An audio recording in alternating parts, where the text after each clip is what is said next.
প্রতিদিন প্রায় 20,000 যাত্রীর ওঠানামা যেখানে অল্প বৃষ্টিতেই তলিয়ে যায় সেই টার্মিনাল।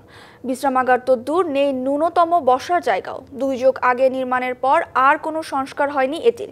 এতে প্রতিদিন দুর্ভোগ পোহাতে হচ্ছে পরিবহন মালিক, শ্রমিক ও যাত্রীদের।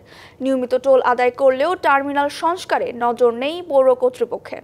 তবে শীঘ্রই টার্মিনালটির সংস্কারে উদ্যোগ নেওয়ার আশ্বাস দিয়েছে তারা।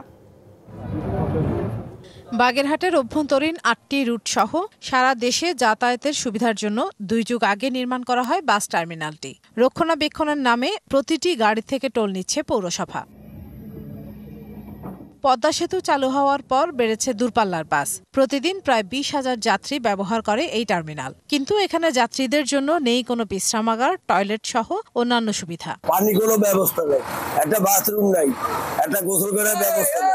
আমরা যখন বর্ষাকালে যাত্রী এনে টার্মিনালের ভিতরে নামাই তখন যাত্রীদের কাপড় চোপড় নষ্ট হয়ে যায়। তার কারণ পানি দেখা গেছে হাঁটুর নিচে বা ছোড়া পর্যন্ত পানি। টার্মিনালের ভিতরে মাঝে মাঝে আইনে এটা একটু খোয়া ফেলায়, সে আবার জায়গায় ডেবে যায়, ফেলায় না ফেলানো হয় না। টার্মিনালে গাড়ি রাখার মতো ভালো জায়গা নেই। দীর্ঘদিন সংস্কার না হওয়ায় বেশিরভাগ জায়গায় সৃষ্টি হয়েছে খানাখন্দ।